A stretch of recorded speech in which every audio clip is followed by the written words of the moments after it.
Good morning, everybody. We have a really special guest on the Fireside Chat today. This is Jennifer Gunn. Jennifer Gunn is the piccolo player for the Chicago Symphony and probably, in my opinion, the best piccolo player I've ever heard. And not just my opinion, a lot of the colleagues that I work with just adore and love Jenn Gunn as a person, but I mean, her piccolo playing is really the icing on the cake for the orchestra. Let's go online and see if we can find Jenn here in the list of people who are watching and joining us. Maybe she's not on yet. We've got a couple of people watching that I'd love to say hi to. I think we have Ignacio Del Rey. Ignacio, I have my fun hair today. Thank you very much. He was sad that I was combing my hair. It's gotten a little bit long with the coronavirus, so I still have to figure out how to, keep it happy. And let's see, we have Mariella. Great to see you, Mariella, from Finca Horns. Say hi to Johannes for me. He's making great horns in Germany. Let's see, we have John Ye. John Ye says, I love Jenn. And I just think that's a universal sentiment in the orchestra. I mean, she's just such a wonderful colleague and such a wonderful part of the orchestra. It's just, to hear piccolo playing that's so easy and so in tune and, just beautiful. Usually when you hear piccolo, you're just like, oh, it's so loud, it's so high. But when you hear Jenn play, it's beautiful. And it really sounds like that's her voice when she's playing. Let's see if we can find Jenn here. And here she is. There's Jenn. And if we just go online, we'll add Jenn. There we go. So waiting, we're connecting. Hey, there you are. How are you? So I'm trying to set myself up inside now because you said it was too bright in Texas. Hey, rub it in. I know. So we have this gray, cloudy weather here. It's raining, and it's like spring should be. And in Texas, it's just gorgeous every day, right? Yeah. Well, it hasn't. To be fair, it hasn't been great every day, but pretty great every day. Hey, so have you had any of those amazing Texas thunderstorms? Do you ever get those in Houston? We're in Austin. Austin, okay. Yeah. We do get thunderstorms, but I am really scared of thunderstorms. So for me, they're not awesome. Oh no. For me, it was like the first time I was in a Texas thunderstorm. I remember like the thunder was like shaking the windows and the roof, and it just felt, you could feel the thunder in your chest. And I just remember thinking, this is like something I've never experienced. And you get those lightning bolts that just go down like the sky. It's scary. It's too scary for me. I know, it's like biblical level storm, right? So is lighting okay, David? Yeah, you look great. Fantastic. Well, and you're gonna hear dog barking, and you might hear clarinet practice. So hey, it's real. It's live. Yeah. I mean, otherwise it's real life in the gun house. Yeah, that's fantastic. So tell us about your family. You have how many puppies? Well, they're all puppies, I guess, to me. But we have 3 dogs. Dolly is 9. She's a French bulldog. Spencer is also 9. Hi, John. The dogs are downstairs. They'll make an appearance. Spencer's 9. He's about 5 months younger than Dolly, and about 60 pounds bigger. He's Black Lab, if I didn't just say that. And then our baby is Murphy. He's another French bulldog. And he just had a birthday recently, right? He had his 18th month birthday. So. Yay, Murphy! Happy birthday! Feliz cumpleaños! Yeah, he's a handful, but he's definitely makes life lively around this house. So if the barking you hear will probably be him. Well, if he starts barking, you got to bring him on camera, okay? So I couldn't help. He's gonna like knock down the camera and everything. I couldn't help but notice that you have a little bit of Chicago in your room there. It's a picture of the is that the Georges Seurat? That's the one from Ferris Bueller's Day Off. Yeah, this is my husband's. My other part of my family is my husband Jonathan. It's his favorite painting. So we bought a nice poster when we were at the Art Institute and had it framed and stuff. Fantastic. I remember I had that on the cover of a math book when I was growing up. Yeah. I've seen it lately, like people are making memes out of it where everyone's like they've photoshopped it with masks on the characters, or Lori Lightfoot's like in the painting, you know. It's kind of funny. Amazing. John Ye is watching, and John says, Sunday in the Park with George. Yep, that's the name of the painting. Yeah. Is it really? No kidding. Yeah. Oh, wow. That's fantastic. Well, yeah, John was just saying how much he loves you, and I think the sentiment is just like universal in the orchestra and in the city. It's just, we just adore you. I mean, I think you're one of my favorite parts of the Chicago Symphony, but you're kind of the cherry on the top. It's just like, you know, every time we think about like what makes a wind section or an orchestra great, it's the very top and the very bottom, right? And like those two parts, I mean, the piccolo and the tuba. And I think we have, I'm biased, but I really think that we have some of the best of the best. You know, you and Gene Picorni. We have a good time.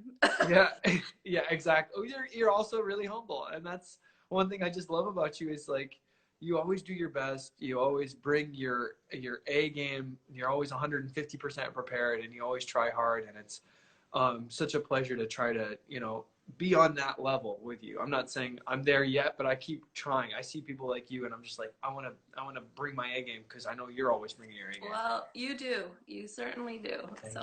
Thank you, Jen. So could you tell me a little bit about where you're from and just kind of, like how you got started with music? Yeah, so I'm from Selinsgrove, Pennsylvania. And for people that are Pennsylvanians, that's in Snyder County, dead center of the state. It's, very rectangular, long west to east state. And I'm from the middle, north of Harrisburg, which is the state capital. My parents still live in the house I grew up in, and I have an older brother, 2 years older than me, and a twin sister. Fantastic. And yeah, music was, I'm not from a musical family per se, but my aunt plays piano and organ, or did. She's sort of retired from that, but still plays her piano. And we always had a piano in the house, and music was important. All of us had to do piano. I don't remember when I started, but oh wow, that was like my family too. Yeah, we all started on piano, and like some of my first memories of my brother practicing like a Beethoven sonatina. I was like, Beethoven again. I was sort of the one who was.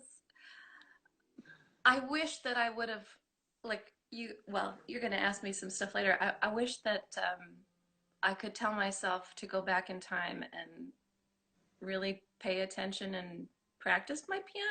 Yeah, I think. But when I was that age, I didn't want to, and but I have a twin sister, and my twin sister's. I think you'd like her. She's very focused, and she never flailed from like that focus. So I don't know. We should ask my mom. I don't know how many times I quit piano and started piano and quit piano and started piano and quit piano.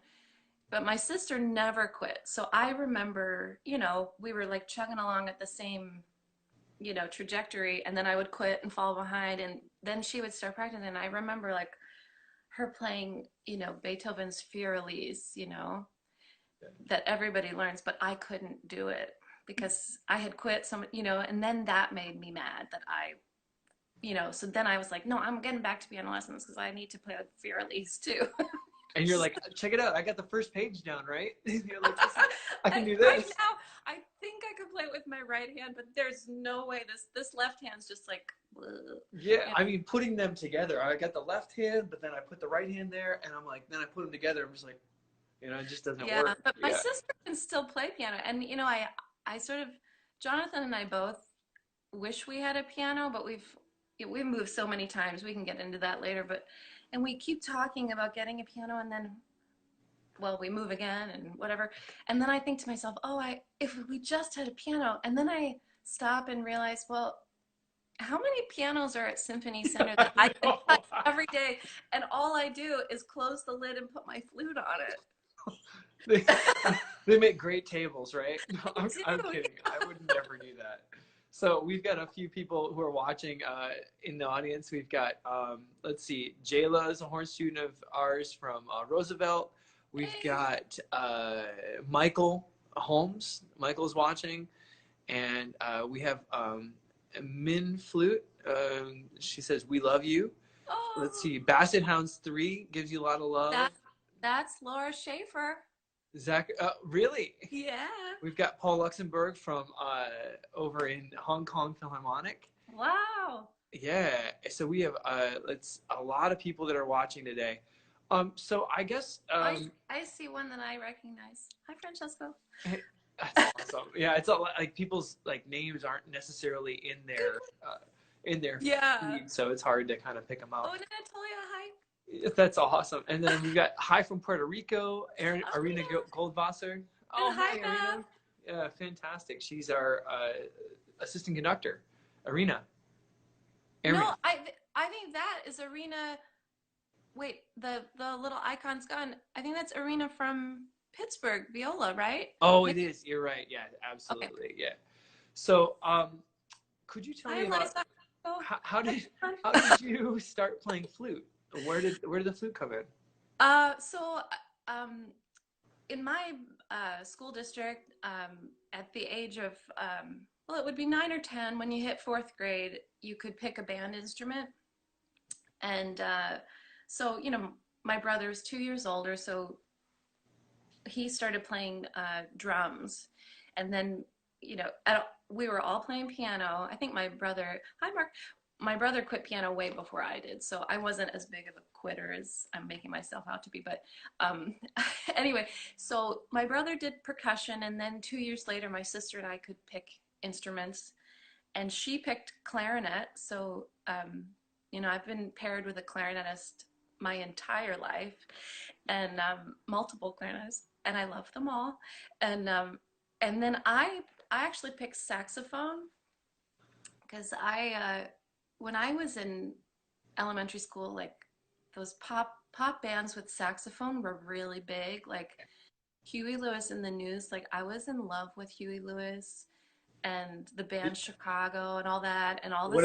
What about dee da da da dee, Careless Whisper? Did you ever? Oh yeah. That was really George big. Michael's.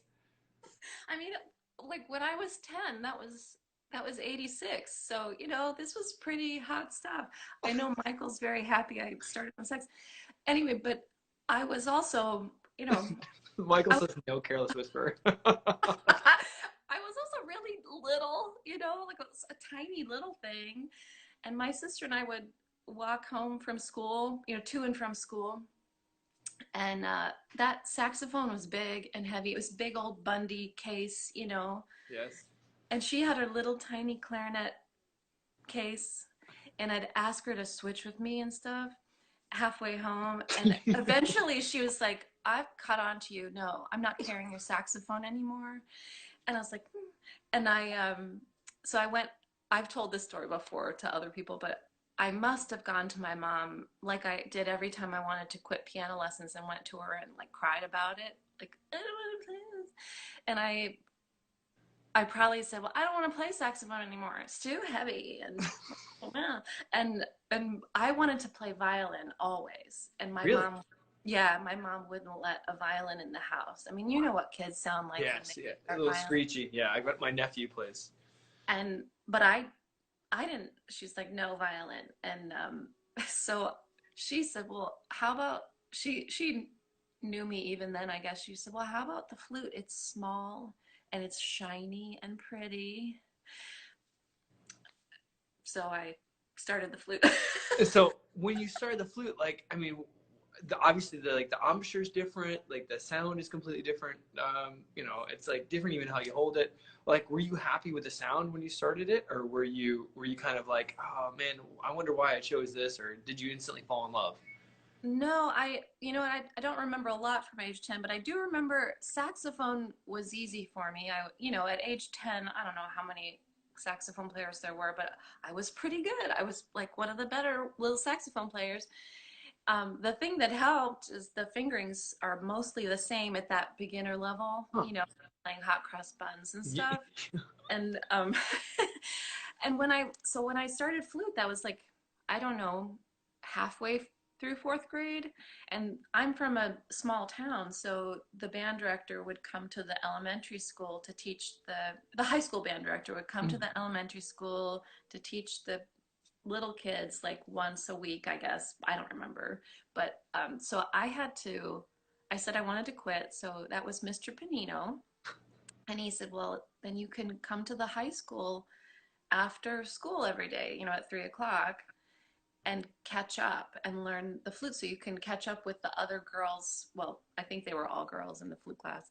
That, already they've learned how to blow and all that. And because when you start the flute, it's pretty hard. It's you blow a lot and you get lightheaded and all I remember, maybe I've exaggerated this in my brain, is that I could not make a sound on the thing for 3 months. It was like, and because it's not easy, but once I got it, life is a blur. I don't remember a lot from that part of life, but I do remember my mom finally let me try the violin in 6th grade. So that's 2 years later. Yeah. And by that point, the flute was easier than the violin. So I was like, that's okay. I'll play the flute. Do you ever go back and play like violin repertoire on the flute and you're like, see, I can still do it. I still got No, well, I mean, I guess by default, there's a lot of stuff transcribed for the flute, like all the Paganini caprices and stuff. Yeah. That, I think every instrument family has violin pieces sort of transcribed for them. So yeah. I don't think I've on purpose done it. I'm just like, oh, this volume of etudes is for the flute. Oh wait, originally for violin. But yeah.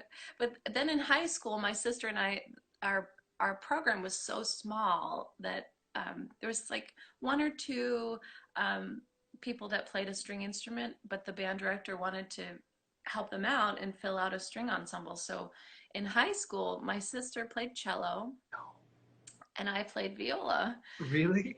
Yep. And my sister, again, she was pretty good at she, by the way, also learned to play flute so we could go home and play flute duets.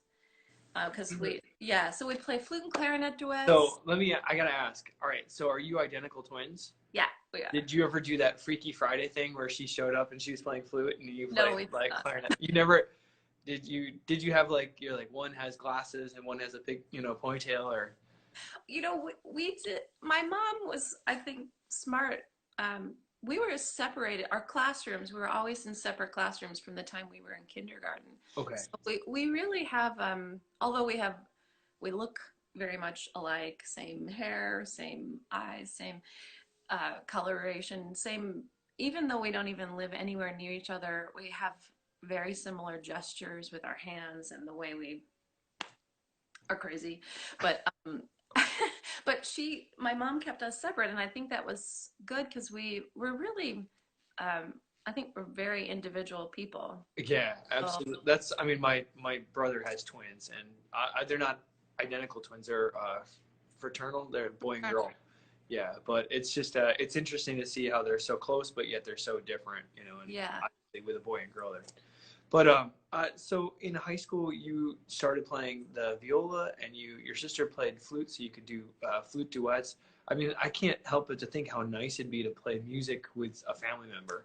Yeah, and I know this might come. Hi, Karen, I love you too. This might come up later, but I've been thinking a lot about because we're all stuck at home, and I was telling some friends about this, but when my sister and I were little, and even in high school, we would play for each other. Yeah. It was like music was something that we shared very intensely, and still do. I'm getting texts from Michael Holmes right now. He says, "I headed out on the boat. Much love from Florida." Yeah. Anyway, but music was something my sister and I really, really shared, almost privately, kind of. But and I, I was talking to my mom about this too. I'm a pretty introverted person, so I don't really know why I play the piccolo, but I do. And So when we're all here alone at home, um, I found it really difficult to like I want to share stuff with the world, but then I get a little anxious about it, and so um, I recorded stuff and just sent it to my sister. You know, just like out of the blue, just stupid Yeah, something like yeah. a line of an etude. Like I just want to play this for you because I know you'll love it without any judgment or Mm. just a pure love of this. So when we were in high school, we used to like race home from like run, walk home before mom and dad got home from work. I don't know where my brother was in this equation, but anyway, my sister and I would go home and she would play piano and I would sing. And the minute the door would open, like a parent or my brother, somebody come home, we would stop. And nobody else could. That was like our little private time, and nobody else was allowed to share that, No kidding. Yeah. Wow. So I don't know. It was kind of goofy, but What would you sing? Would just pop tunes, or would you sing like classical or hymns or? oh, Les Mis was super popular and Phantom of the Opera. So we had all those like Broadway books, Yeah. like simplified piano stuff, and then I would be Christine from Phantom of the Opera. Oh, amazing. That's awesome. Well, sometime, maybe on tour when we go do karaoke, maybe, we can do a revival of Les Mis on tour. I, well, that will have to be a very private event. Yes. Well, yeah, what you were backing up to what you're saying about recording things and being shy about putting them out.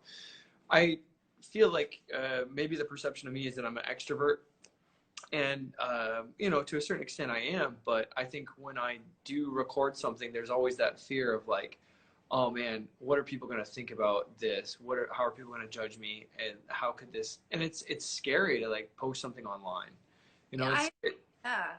and I think in this time, because we're kind of isolated, I've been posting more things because it's like, hey, I just want to help reach out and share something with maybe a younger musician that might not have access to a concert. I want to share something with an audience member who really misses the symphony and can't see it. Yeah. And I feel like the more things that I share, the more kind of awareness it gives to the Chicago Symphony and to musicians that hey, we aren't playing right now, but like we still love music, we're still practicing, and we still Yeah. have this immense urge to share. Yeah.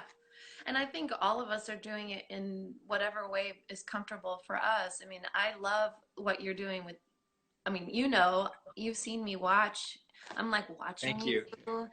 do these interviews, and it's so inspiring for me. And like I said the other day, I haven't been able to watch every one of them, but I love hearing stuff about my colleagues I never knew Yeah. because we're so busy when we're at work, Yes. just doing what we do. Yes, we know each other, but we don't have this time to like intensely like ask these questions. Hey, where'd you grow up, and what was music like when you were little? And we don't get to do that very often, so I think it's just enriching me to the point where when we come back, just like last year, unfortunately, but this is a Yes. different situation. But I feel like when we all come back together, it's going to be so intense in a great way. I think we're just all gonna explode. That the roof of that building might blow off. I think we're just gonna be so excited to be there. Yeah, I can't imagine the sound of that first rehearsal. It's just there's gonna be so much joy to be back to making music, Yeah. and so much love of like just being in that room together. Yeah. And I think that's like that first rehearsal. I mean, I'm just getting goosebumps just talking about what it's gonna be like to be back on stage, and how Yeah. much we're all gonna love it. Yeah. Um, yeah, no, that's really really gonna be. And then we'll be back to work, and we'll be like, oh man, that it wasn't together. Yeah. Golly, I just wasn't in tune on that. And then then we're like I 15 know. minutes later, we're back to work and like, It will take like 1 second, and they'll be like, "That wasn't right," But you know, I've been doing other stuff. Like I haven't been posting like me playing very much, but I've been involved. There's a couple people I've seen on the list here. there's a dear friend of mine in Italy's done this teaching thing, piccolo practicing, and I've done that, and that's helped me focus too. And I know some CSO fans have watched some of that stuff, and Oh, wow. and What's the website where we could see that? it's on Facebook, but it's International Piccolo Festival. Ah, yes, yeah.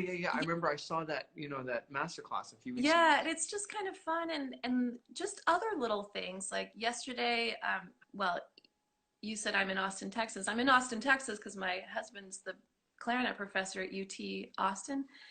And yesterday, Jerry Junkin, who's the wind ensemble director here, Yeah.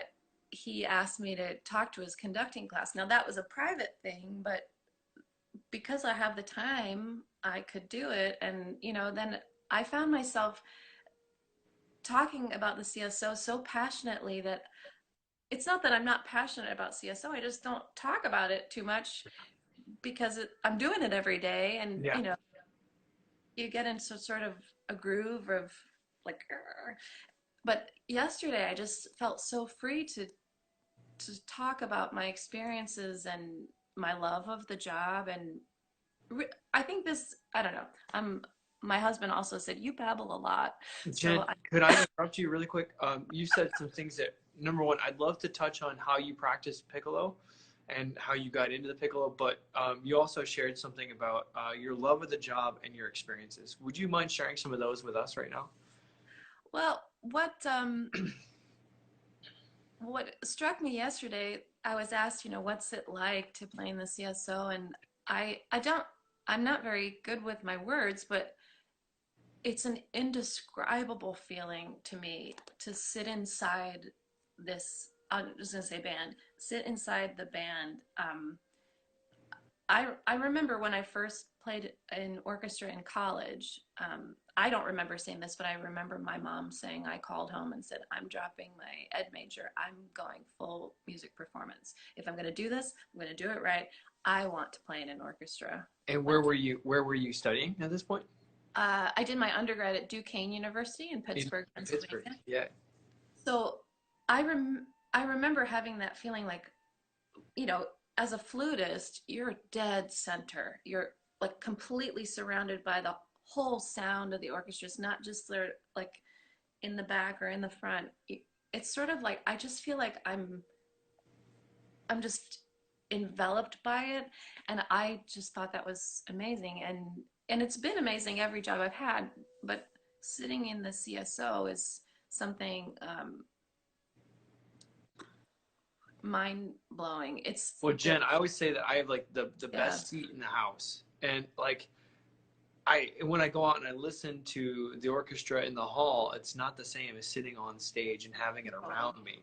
And I would honestly love to get, board members or audience members into a rehearsal. Just come sit next to me for 5 minutes. Come sit next to me for 10 minutes. Watch my part. Watch what we do. Sit where I sit. Look at the conductor. Hear what I hear.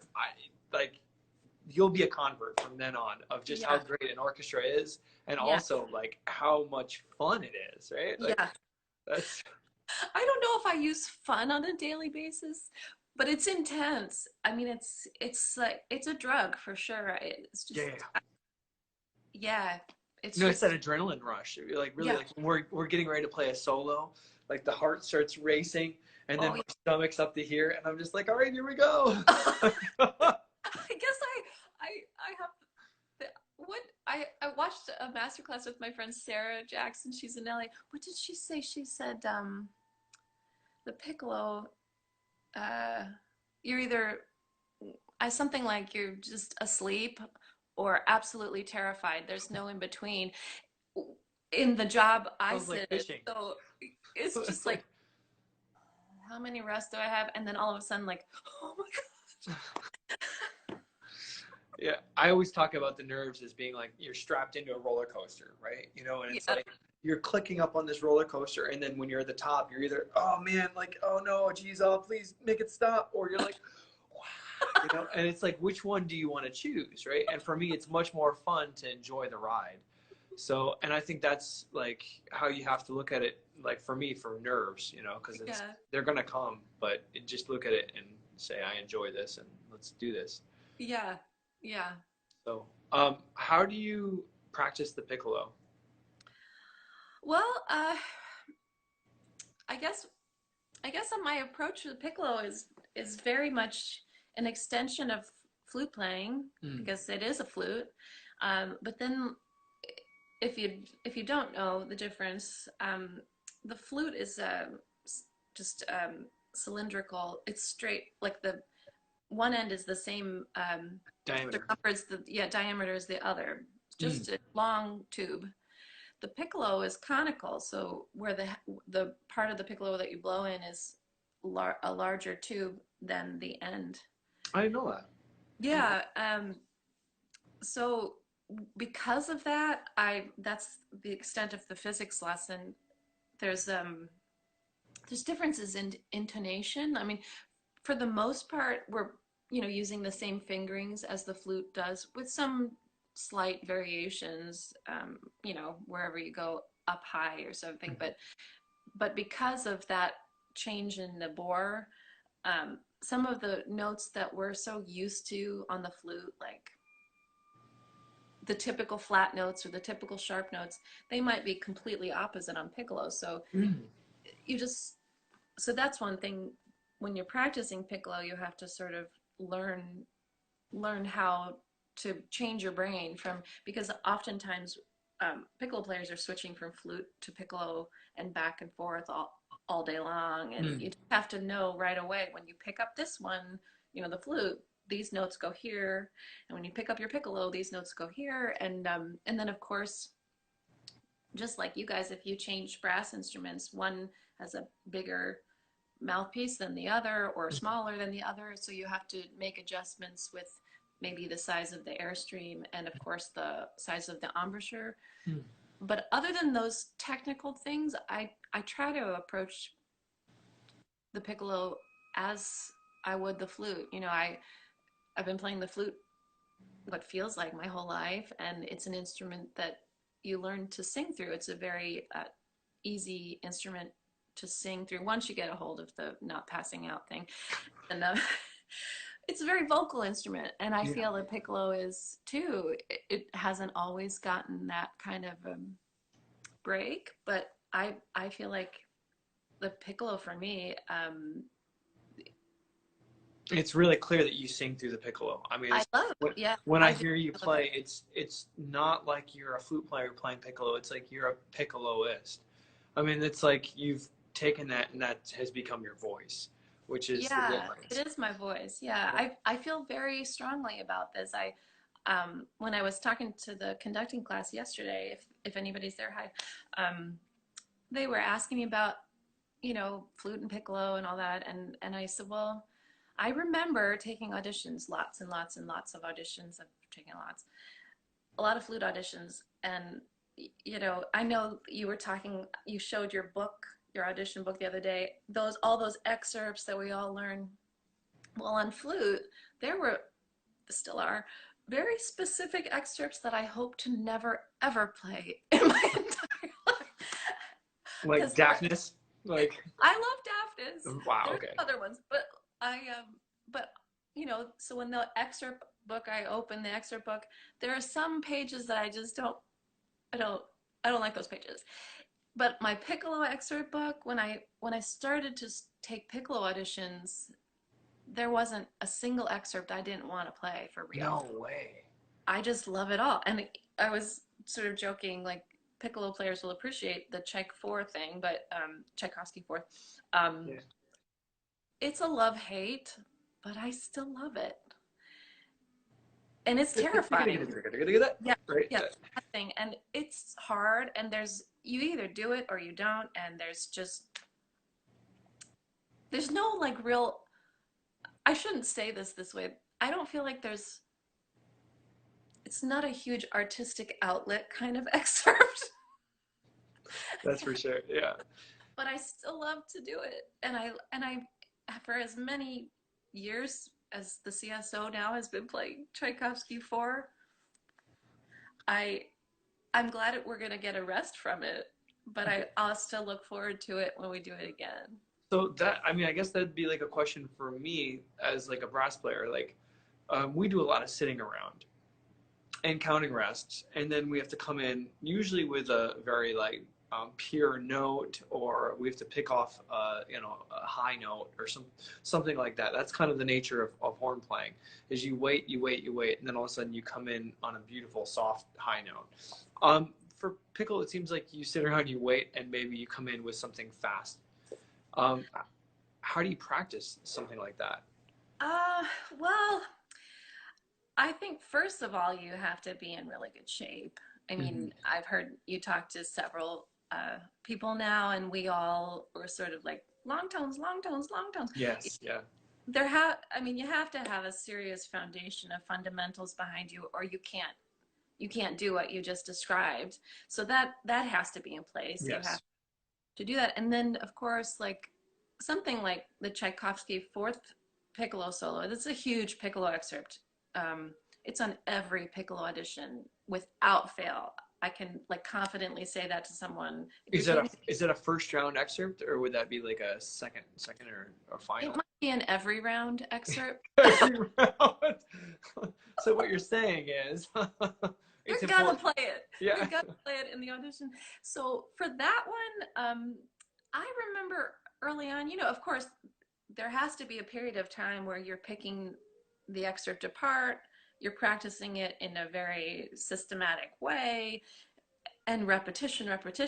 And then after you leave that part of the practice, I don't know how many months or weeks or years it's built into your system. For me, after I do a little bit of that, then the piccolo gets put away. I'm doing something else, anything else, going for a walk, doing the dishes. I don't do the dishes, but anything. And then it's like, okay, well, I better go play Czech 4 now. So put the piccolo together and just do it. Oh, wow.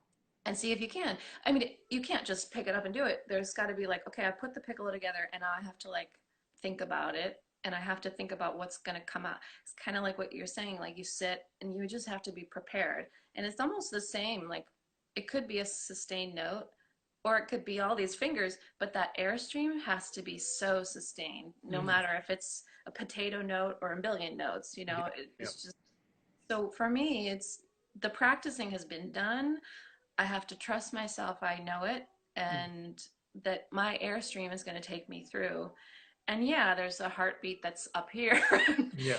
But as long as that air is behind me, and I have the confidence in knowing that I've done all the preparation I can do, then it's a matter of just executing it.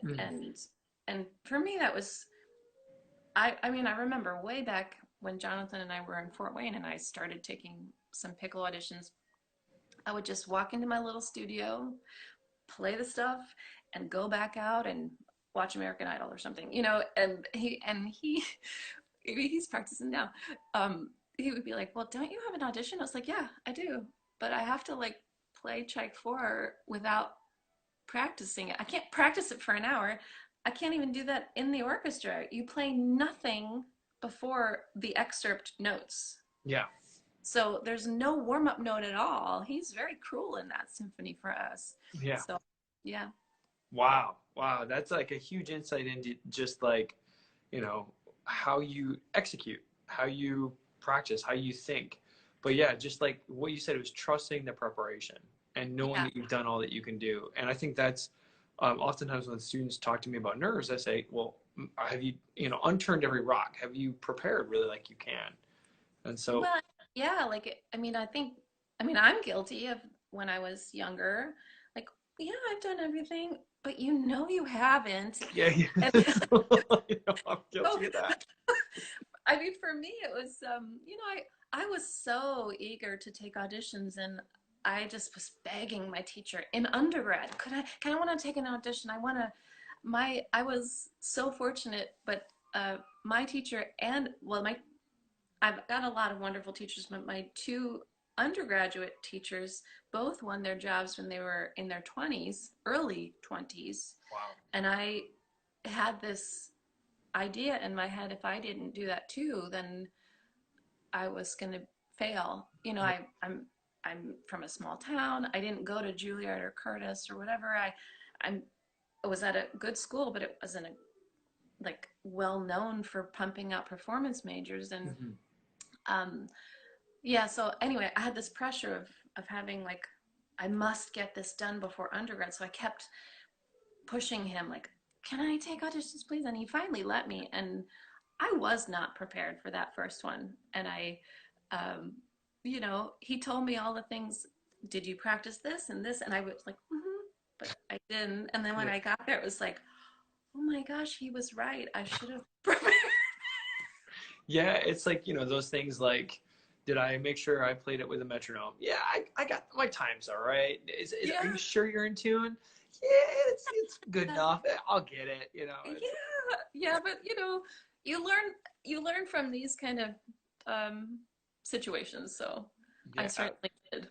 Absolutely. Argon A. Garcia Oh, Johns, he says, is that Jonathan playing? And of course, we've got a soundtrack of one of the best clarinet players in the whole country playing behind our interview. So it's great. Well, he has to keep the dogs distracted. Exactly.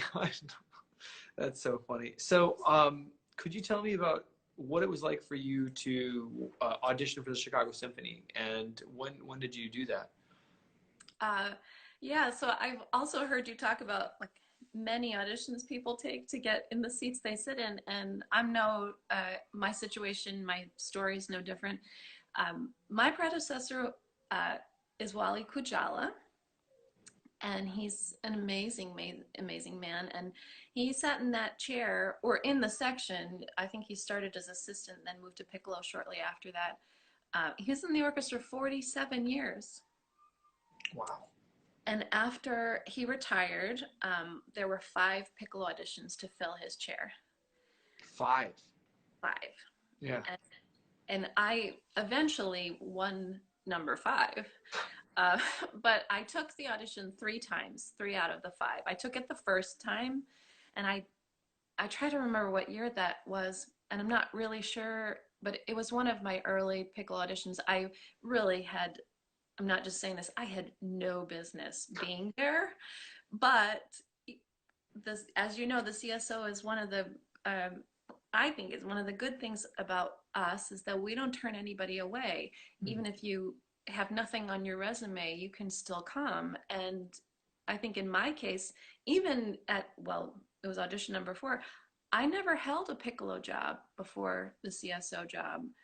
And that's a big deal. I think if I was in that flute section, not seeing Jennifer's ever played permanently a piccolo job would have been a red flag.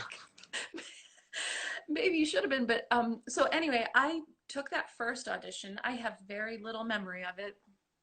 I'm sure it was sort of one of those like, thank you, from behind the screen, and that's fine. So, and then, you know, I was young enough that when the audition opened again, it was sort of a time in my life. I was like, you know what, I'm not ready for a job like the CSO. You know, you just start being honest with yourself, and I need experience in other places. And realistically, I wasn't a strong enough player to win a job like CSO. So I skipped the next 2 auditions, and just probably at that point started my little path along the trail. And I don't know, I remember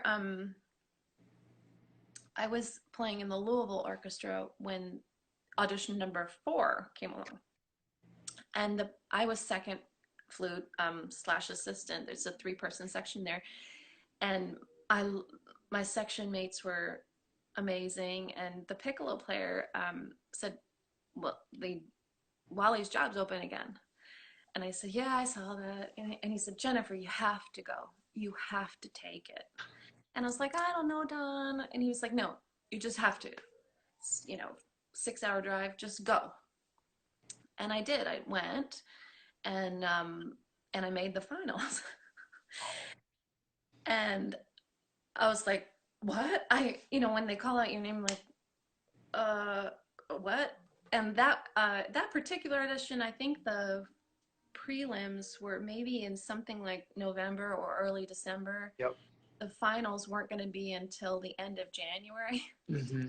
And I don't know about you, but I had never experienced that kind of situation where, you know, Yeah. usually you take the prelims 2 hours later in the semis, Yeah. maybe the next day is the finals, but the momentum is so, it's Yeah. just always there. Yes. But this was like, what do you mean I have to come back in a month? How am I going to keep practicing for that? But it's not something I And right asked. over Christmas too, right? You know, you're kind of like, oh man, it's like I gotta spend my Christmas practicing. Well, at this point in our lives, Jonathan and I were just always practicing for auditions. So like Christmas, Schmishmish, we were always practicing. Um, so I went back to Louisville, and that colleague, Don Gottlieb, he said, well, okay, Jennifer, we got you, we got to get you in shape. So we would play piccolo duets before, like Kulau, which Kulau is like Yeah. flute duet Bible, right? It goes all the way, but we would play them on our piccolos before rehearsal. I remember going over to his house, you know, early on a Saturday morning while his wife was like doing stuff and we're like shrieking on piccolos. And it was just, he really got me into shape. He was a student of Bill Hebert's uh, back in the day, and Bill was the piccolo player in Cleveland. So, and I have you know, you talk about like your teachers and then your grand teachers and all this family tree of teachers, and my lineage of piccolo players comes from both Jack Welbom, who was in Cincinnati, and Bill Hebert in Cleveland, and then I had my, you know, teachers that were close to me, stuff. And anyway, Don was amazing getting me in shape. That's so nice. What a gift to have somebody kind of just, you know, coach you. I mean, I Oh feel like mentorship is so important along this journey. You know, yeah, we it don't have was. to reinvent the wheel. It's like we find somebody who's, you know, doing it, and then we're like, how did you invent this wheel? Show me how to make this wheel, you know, like Yeah, it was just sort of like just like getting me in shape on the instrument, and then of course, you know, I have a built-in um, coach, I guess. Jonathan and I've always gone back and forth coaching each other. I know more clarinet excerpts than it is good for a flute player, and you know, and he so knows all. any clarinet players out there who want to play for Jen, now's your opportunity. I'm very picky, but so anyway, it was great. And then that audition, just to get back to the audition story, that audition number 4 was maybe, I talked about this yesterday with the conducting class. It was maybe the happiest I've ever been, except one other audition occasion when I didn't win. Hmm. Nobody won that day. They didn't hire anyone, and but 2 of us were asked to come back to the next audition. But that day, in audition number 4 in the finals, Maestro Barenboim was sitting on the stage, just like, well, he would have been just right here, and coached, I'm assuming, every candidate through the excerpt, and just like movements of his hands or just little gestures. It was the biggest musical gift I'd ever had in my life, and I didn't care, honestly, if I would win or not. I That experience was enough to fuel me for a lifetime. Wow. And then no one did win, and I was asked to talk to him, and he was wonderful and was very honest with me about some weaknesses in my playing at that point, because remember, I wasn't a piccolo player full Yeah. time. Yeah. And I hadn't really practiced those things that a piccolo player needs to practice, Wow. the knowing the pitch things. And just, I think if I could go back and hear myself, I'd probably be terrified, but I probably used the air in a little bit um, inefficient ways on the piccolo, and probably the sound was a little crazy and then would get back. I don't know. Just thinking about the inexperience I had on the instrument is Mm. probably what held me back. But he and the panel obviously heard something they liked, and he said, I want you to come back for audition number 5. And um, I don't know, a few days later, the CSO was about to embark on a 3-week European tour. and if maybe, I don't know, I don't think it was a whole 5 days after that audition number 4, I got a call from the personnel manager, Carol Lee. And she said, Jennifer, we have a vacancy in our piccolo chair for the European tour. I don't know what happened. I don't want to know. It worked out for me. But she said, Maestro Barenboim and our principal flutist, Mathieu Dufour, would like you to come. Would you be interested? And I remember driving somewhere, and I was like, I have to pull over. And I pulled over into like a Bob Evans parking lot. I was like,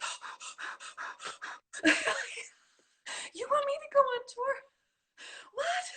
Yeah. And so anyway, long story short, I did go on that tour, and it was a almost 3 weeks, I think, and it was Maestro Barenboim and Boulez, and just you name every big piccolo excerpt you can think of, except Tchaikovsky 4, and it was probably on that tour, and it was terrifying. Oh my God. But it was amazing. It was an amazing experience that the years now have really blurred together, but that, oh, thanks, John. Yeah, John says you're totally awesome on that tour, and he says That Budapest. was terrifying. I lost a lot of weight on that tour. I wish that would happen now, but it was incredible. And it was just, it was sort of like a sink or swim. It wasn't part of the audition, but you had to either rise to the level or there's no point, and the level was incredibly high. Yes. And inspiring, and yeah. So anyway. Josh Jones says, hi. hi John and Jen. I hope you're well. And Josh Jones has been saying hi. So I just want to say hi to Josh Jones, drums. And then, John Ye says, 2005, I remember talking to Boulez about you. He said, made a huge impression on everyone. Yay. Yeah, wow. Well, it was an amazing experience. And then I think that audition number 5, I think, was then scheduled. I wish I could remember dates and times like everybody else can, but I think it was maybe the end of June then. And this tour was like March-ish. And anyway, but I remember then myself and another person were being tried out a lot, being used in the chair, and the week of the audition, I was actually playing in the orchestra. Wow. So that was, and audition number 4, of course I knew who some of the people were, I knew some of the famous names of the Chicago Symphony, but I didn't know them. I didn't study in Chicago. I'd never been to Chicago other than auditions. So for me, I felt very separated. Like I could separate that, like I'm just trying my best. And then audition number 5, I had been now on a European tour with the orchestra. I played a bunch. I'd started to get to know the people, and I loved it. Yeah. And I wanted it. Bye, Laura. I wanted that job so bad I could taste it. And I don't think I played very well in that final, but I won that day. So that. What did you learn between the time that you were on the tour and so like the 4th audition and the 5th audition? What did you have to change in your playing, and what did you learn from playing with the orchestra? Well, I don't remember feeling like I had to change. That was kind of the beauty of it. At the time, Mathieu was the principal flutist, and my sort of flute playing, my undergraduate teacher studied with some of the same people Mathieu did, and I felt like I remember hearing a CD of Mathieu's, I don't know when, way before I auditioned for Chicago, and I remember hearing him play, I think it was like something like Prokofiev Sonata or something, and I remember listening to this CD thinking, I've never heard anyone play this the way my teacher would, or my teacher would tell me to play it, because I'm an American girl there's a very sort of clear division between American school and French school of playing or European school. And Oh, wow. I was studying with uh, my teachers from Quebec and studied in Europe. But I don't know if I'm saying that very well, but this CD sort of woke me up going, I feel like he he's kind of like my brother. Yes. Or something. And then sitting in the orchestra with him, um, I mean, it's incredibly intimidating. He's amazing. Um, but I felt like it was just as natural as breathing to play phrases with him. Yeah, I worked with him in Berlin, and I felt the Yeah. exact same way. It was immediately when I heard Machu, I just understood what he was doing, and I could lock in. It was like perfect intonation, very clear musical ideas, really clear phrasing, and it was just like it was so easy to join with that. It was Yeah. easy, And natural. very natural. And the whole section for me was like that. Mm. I mean, the way you joined after Louise retired, right? I after Louise, I never met Louise. Yeah, Oh, I just well, the way they played together was like clockwork, and it was just the easiest thing to sit down and play with them. So wow. I felt like maybe it's a good thing. I felt like I didn't need to change myself, and I'm sure I have changed as I've morphed along and gotten older, but I feel like it wasn't a purposeful, like I didn't set myself on a So change of course. maybe you became a little more confident in who you were and that you fit there, you belonged, but also maybe you really took the instrument to heart. You became a piccolo player as opposed to a flute player playing piccolo. Yeah, and I remember at a different point later when I was trying to make some life decisions, I remember having a conversation with my father-in-law about some choices I had in front of me, and he's not a musician, but very wise and wonderful man, and he said, "Well, what do you my choices in front of me were a second flute position or staying on piccolo, um, and he said, well, why do you like playing the piccolo?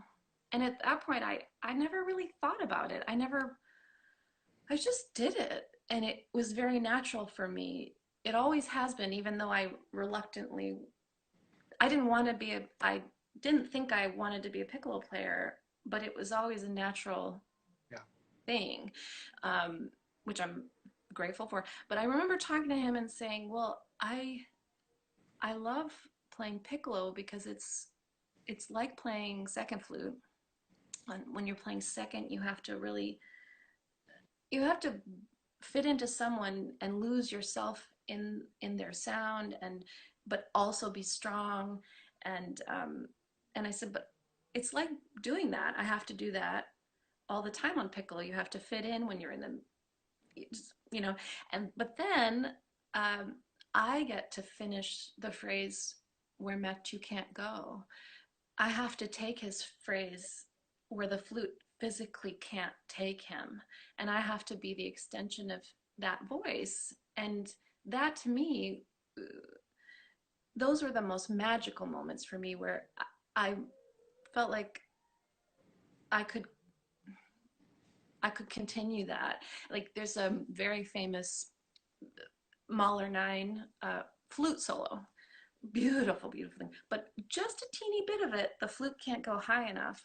And the piccolo has to sort of take around this curve to get the flute back over the hump. And those kind of moments were the moments I was just living for, where I could figure out, I don't know, that sounds Well, corny. no, it's where you could continue where someone left off. I Yeah. mean, it's like you were a part of, I mean, that's what orchestral playing is for me. It's like I get to take this melody and continue like from where someone else can't, and I can say what they're trying to say and finish their thought and then hand it back to them. Yeah. Like the Jen, other day you were talking, sorry, we go ahead. we have about 30 seconds left. Can I stop this and start again? And so we can just do this one more time and just finish. Because I feel like we're really, I mean, it's just the time is just flown by. Maybe we could just Yeah. go for another 15 minutes if you have time. Yeah. Okay, excellent. We're gonna end this conversation and we'll just continue for another 15 minutes or so right here. We'll be right back. Thank you.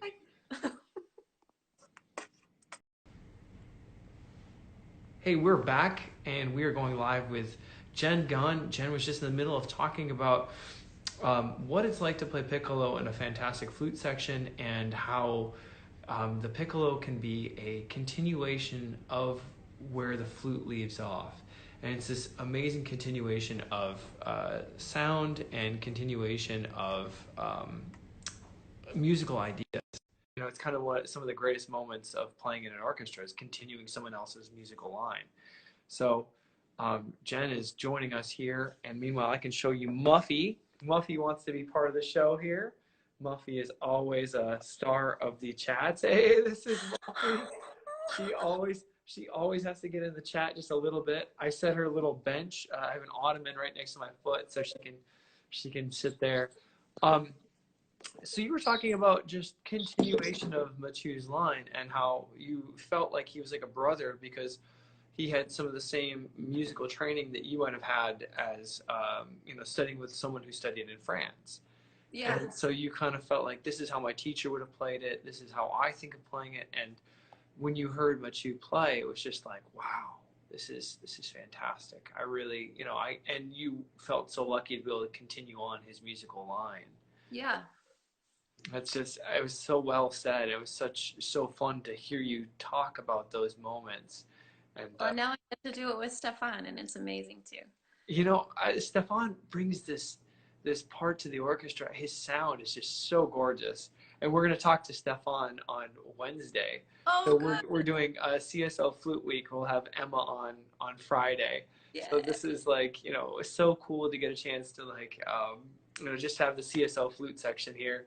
But I mean, I fell in love with flute. I remember like, I feel like flute for me is like one of those instruments that when you hear great flute, there's nothing better. Absolutely nothing better. And, I remember the first time I really noticed the flute was when I heard Damari McGill in the Dallas Symphony. And I was just like, what is this? I'd never heard that sound that just like when he played, you just like turn your head and you're like, I have to see what is going to happen. Like I have to, like, you just can't stop watching. You're just drawn to it. Yeah, I just watched him the other day. He did a little recital in his house, and then a little interview. It was fun to see him again, even though he can't see me watching him. But he's just so much personality. He's a great guy. And he's actually from Chicago. Yeah. Yeah. John says Damare, Chicago, born and bred. And what I love about Damare is just his laugh. Like when he laughs, it's just like the whole world laughs with him. It's just, he has contagious joy. It's like you. Yeah, you too, though. Yeah, seriously, when I hear you laugh, I just have to like join in. I'm like, where is that laugh?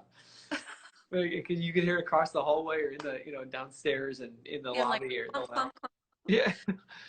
So I think I guess I would just love to like hear how obviously Machu is such a special person to us all, right? Like we love his playing. We love Machu as a person.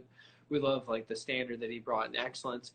But finding Stefan is another like amazing addition to the orchestra, and it's so great in so many ways. Yeah. When I hear Stefan play, it's just this. I feel it in my bones. I feel it in my soul. I feel it in like the ancestral part of my body. Like when he played Aida, that flute solo in Aida. The slow thing, yeah, it was. Or the octaves, da da dee da. Yeah. Yeah, exactly. That, yeah. And I just remember thinking, like, I can imagine Iceland, like, just like that, like, especially when he plays like Scandinavian music too. But I could imagine his like Scandinavian roots, and it just like harkened back to like an ancient time for me. Like when I heard his playing, it's you lose yourself in a different way with Stefan. It's absolutely. They're really different players, but both for me, just like it's just a joy to again try to match them. their musicality is different, but it's so magical. And Stefan brings, yeah, I like the way you say his Icelandic roots. Yeah, there's this shimmer that he has. It just is always above the orchestra, and it's different than Mathieu, but it's still Yes. amazing.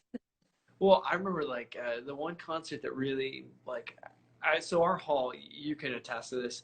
It's harder to hear across it sometimes, and there's not necessarily the greatest acoustic, which is like a plus and minus. In some ways, not having an acoustic makes us work harder on our own sound so that we produce a really warm acoustic.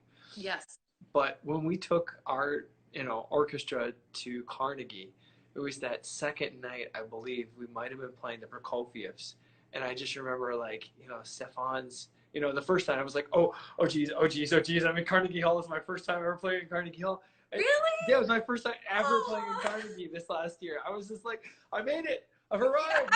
You finally made it. Yeah, it was like, so, I was 35 years old and I practiced, and I finally turned left and was at Carnegie Hall. No, it's a big shift from our, like you said, people complain about orchestra hall, but for me it's home, and I know exactly what to do in my home. And I feel like Dave Griffin was talking about this the other day. When other orchestras come to our home, it's hard for them because their homes are much more resonant than ours, and they like don't know how to fill the space because they don't have to work that hard. I feel like it's a funny, we work hard, but you can't overwork, because if you overwork, then the sound doesn't go anywhere. So it's like, it's this very strange, what muscles do I use to do this? But when we go to Carnegie, the orchestra's glow that we have to put on at home, Yeah. It's just like this radiation into Carnegie Hall. It's really amazing. Yeah, and everyone just like I feel like we're like all like singing in the bathtub. We're like, Yeah. oh man, or in the shower. You're just like, well, we sound really good. Wow, think about. And then the second night we were there, it was like, think about the sounds that we can make. Let's try. Oh, let's try having fun with this sound, and let's see what we can do with it, and like really expanding and like using our imagination. And that concert particularly, I remember like I was just like, Stefan. And I was Yeah. just like, just captivated by his sound because I could finally, number one, hear him. And number, Right. and number two, like just like hearing like what he was doing in that space, in that sound. I was blown away. Absolutely. Yeah. So I feel really lucky. I'm surrounded by just, even with the changes, like I thought the orchestra I came into was just, how can I live up to contributing to this? And when Dan was talking about chamber music, it is, how can I contribute to this? People are so great. And now we've had all these changes, and everyone has brought their own little personality to it, but it's just this great, I just feel really lucky. Everybody on stage is just, yeah.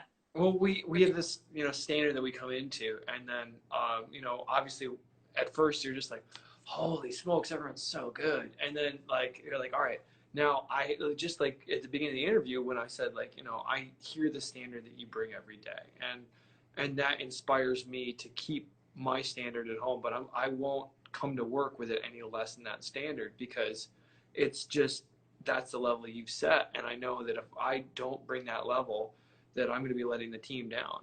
That's exactly how I feel. Yeah. From the very first day, like I can't let these people down. I have to bring more than an A. It has to be like an A times 10 or more, because I need to be better than I believe I can be to keep the level. And I think everybody's doing that, and it makes the orchestra just stronger and stronger and better and better. And yeah, and then also like bringing your A game allows this freedom that you can then listen and hear everything within reason. I mean, we can't hear cellos from the flute section. Sorry, guys. But, you know. Well, I mean, we trust that when we can hear it, you know, like when there's a moment like Brahms 3 solo, you know, we just know like that cello section is just, you know, like one of the, you know, the highlights of the orchestra. And Yeah. so, I guess just it's love, right? It's the love of music. It's the love of the orchestra. It's the love of our colleagues. And those are the reasons why we prepare, because it's, you know, I love doing this so much, and it's such a gift that we have an audience that like loves us, that we want to give back so immensely, that we keep Yeah. practicing. Yeah.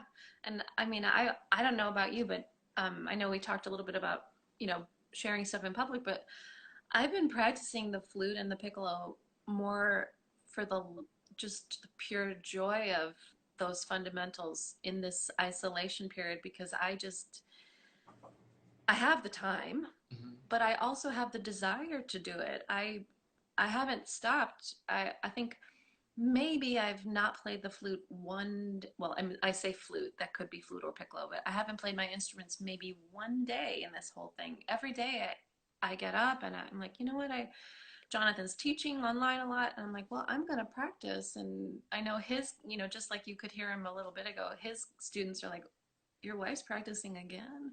You Oh, know, I'm like, I just want to play all day, and I want to play those long tones, and I want to practice etudes, and I want to be in the best shape that I've been in a very long time. So when we go back to work, it's just a smooth transition of well, I've been doing this all along. I haven't, you know, last year at this time, I took a big break. yeah, It was a traumatic time, but it's really hard to go through a strike. I mean, it's just, yeah, it's emotionally draining. It's just, yeah, it's just, it's hard. I mean, it's really, there's a lot of negative feelings associated with that yeah. time.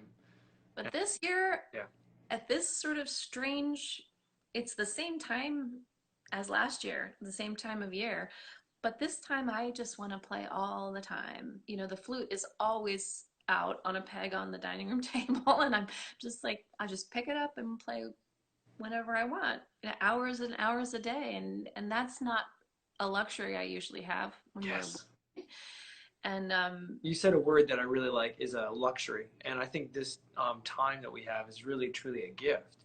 It's a yeah, time that we'll never get back, right? We'll never, you know, we've got 5 weeks now before our next scheduled service, and we've had since March 13th. 13. You know, so I mean, how have you been using this time, and what are your goals for the future? And you know, how would you tell students like to use this time? Well, I mean, like I said, I don't, I would, that's a hard one, but I actually feel quite at peace right now. I feel, you know, our jobs are full of pressure, a lot of pressure from externally, but also probably more pressure we put on ourselves to keep the standard high and all that. And not that I don't want to even practice with a lower standard, but I don't have that pressure on me right now to, you know, Yeah. do all that. So I'm really seriously just enjoying the just the space I can take to enjoy playing all of my long tones and all of the stuff, and keeping little, you know, daily practice log, and Wow. just So you not remember you remember your discoveries, right? Yeah, that's yeah, and like tempos and stuff. And I also, you know, I'm pretty lucky. I mentioned this International Piccolo Festival earlier, but my friend Nicole is doing it with some help of his very talented students, and he's doing that every Tuesday, Thursday, and Saturday. So no. I'm missing him play right now, but it's just a practice session, and it's for me, it's either 10 a.m. or 11 a.m. in the morning, which is great because I don't have to like wake up at the crack of dawn. But those little morning sessions, just watching someone else go through practicing, then I find myself, oh, I want to try what he tried. I don't think of playing the notes that way, but now I'm going to try to think of it this way. And just, I feel like this time has given me this freedom of exploration. Mm. Um, not that I'm looking to change anything, but we're always evolving and developing our sounds and our musical thoughts. And so I'm just really honestly just enjoying that freedom of open-ended time to do that. And then, you know, I'm in Texas. It's nice here, so I get to take, sorry, I get to take nice walks, and I'm with my husband, which, you know, most of the audience probably at this point now knows I don't get this luxury of spending time with him like this. We, you know, I don't remember the last time we were in the same house every night for a month. Wow. That's That's that's a gift. a luxury that I'm not going to take for granted right now. I'm going to enjoy it, and you know, and we've got our own routines, but I'm just going to try to stay positive. And Sorry, we lost Jen there. We lost you. There you are. yeah, my phone was telling me I have a low battery, so I got to find a charger. So this Well, means we're going to puppy time. puppy time. You can show us the dogs here. Can I turn this around? Yeah, you just tap the screen in the middle. Well, he Look at moves the a lot. dogs. Oh, That's Murphy. oh, what a cute baby. And Oh, so my house is oh, pretty dirty here, but look at that. I see a tail wagging. I see a tail. there's So, Spencer. Hi, oh, oh buddy. my He wants his God. tummy rubbed. Who doesn't? Dogs are the best And like that. then where's Dolly? Oh, Oh, so the flute's on the table. yeah, you weren't Flute and kidding. clear. There's Oh, Dolly. they're all running to see Mama. I love seeing your fur family. That's so awesome. Thank you. Oh, well, I And love seeing the kitty. yeah, and it's so great to see you and to spend time together. Just really quick before we end, what advice would you give to students right now during this time? You've kind of shared some of the ways that you've been able to motivate your time and to spend your time. A lot of students don't have access to ensembles or to lessons, and there's a lot of like information that they could access online, like IMSLP, Petrucci Library, or YouTube. But it's like, where do I start? What do I do? Yeah, I have been actually reading, like I was telling the civic students the other day, I don't have a lot of music here in Texas. I didn't bring a lot of stuff with me. Um, and so I've been scrolling through IMSLP trying to find good stuff and bad stuff. And when I find something I like, then we print it out. And I just try to have fun with new discoveries. And I mean, for me, I'm just really enjoying watching my friends teach their little piccolo classes, and then also there's other flutists out there doing flute sort of inspired warm-ups and stuff, and that's given me sort of new fuel, like maybe I've never played a scale that way or a long tone that way or thought about a phrase, and it's given me new ways to think about stuff. And Wow. um, That's so inspiring to hear. Like, all right, you're like the top of the top of the top in my book, and you're like, hey, maybe I haven't thought of a scale like this. Maybe I haven't thought of a warm up like this. That's like you're always learning. You're always curious, and so just like maybe the advice to students is be curious, try new things, like search for information. Like this is your time to be a detective and to find new music that you like on IMSLP. Like just start somewhere. Like start with the cool owl etudes. yeah, you know well, I was just talking, there are 3 Kulau solo flute pieces I never learned before, and I printed them out, and now I'm serenading Jonathan day and night with this. And he's like, are you playing the fantasy again? But yeah, I don't know. I just feel like this weird time in the world has given us all this freedom to slow down yeah. and not be in such a hurry, and just take the time to, I mean, I don't know, music, when we're in school, we spend so much time alone anyway. Yeah. There's a period that you have to self-discover, and now we've been given the permission to really do it Mm. and not be not feel weird about not being too social, or am I not being out in the world enough? Well, right now we're not supposed to be, so take the time to enjoy this self-reflection and discovery of your own instrument, and maybe others. If you have the time to sit down and listen to a whole opera, why not? We have all this great stuff going on. I think the Met's doing some live stuff. I think there's like a Andrew Lloyd Webber musical week on YouTube or something, you know, like when we don't usually have hours to do stuff, you know. Yeah, I think it's just, for me, it's just been a great time to just slow down and enjoy everything. You know, it sounds a little silly, but you know, I'm just really grateful for, oh yeah, John saying Berlin Digital Concert Hall, that you can watch that. It's free right now, isn't it? Yeah, there's so many great things if you want. And if you don't want, I think that's okay too. You have to, you know, like you have to do you, but that's what my bar class instructor would say. But anyway, you do you. Yeah, do you? But I don't know, I just feel like we just have to do what feels right now, and whatever that is for you personally is the right thing, you know. Yeah. And any just like last thoughts about why music is so important right now, like especially at a time like now? Yeah, I mean,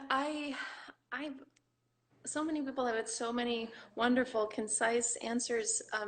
For me, music has always been a way to express myself when obviously I babble and I don't have the right words to use. And through my instrument, I can feel like the emotions I'm feeling can be expressed in a better way. And, you know, like just, and when we come together in the orchestra, like we were talking about earlier, the joy that we all will feel is going to be palpable, and just something that will be really contagious for the audience to feel. And I think we do that on a regular basis anyway, but when we get back to this, it's going to be even more important. I mean, music's around us all the time, even though we might not even notice. And I mean, I think it's part of everyone, and you know. Yeah, well, thank you so much, Jen. I really appreciate your time. Big hugs to you in Austin. I'm really jealous of all the great tacos you get to eat at Torchy's. And you know, well, we haven't been eating out, so don't be jealous because we haven't eaten tacos. Well, I hear they deliver, right? You know, Torchy's Tacos and Stubbs Barbecue, and you know, all those wonderful, amazing, you know, places in Texas. You know, I miss Texas a lot, and all my friends down there, but especially the Tex-Mex and the barbecue. Yeah, so it's pretty easy to eat here. Rub it in. Yeah. All right. Yeah. Well, I'll go have a Portillo's cheesesteak there. Yeah. Just a nice and a hot dog, Chicago hot dog. They're good too. Hey, they're right down there. You know, they're good. Good hot dogs. All right. So Jen, I'll see you later. David, thank you so much. This has been so fun, and I'm gonna watch your next episode, and I'll chime in and send little hellos and big hugs. It's been so nice talking to you. It's just what a pleasure. I mean, just to spend the morning with you. It's just and hear your story, your journey, and your thoughts, and your love of music. So thank you all for watching. Thank you all for joining in. And thank you especially to Jen. You know, it's really nice to get to know you, and I can't wait to talk to your amazing flute colleagues this week on CSO Flute Week. I will be watching. Yay. Thank you. See you later. Bye-bye. Bye.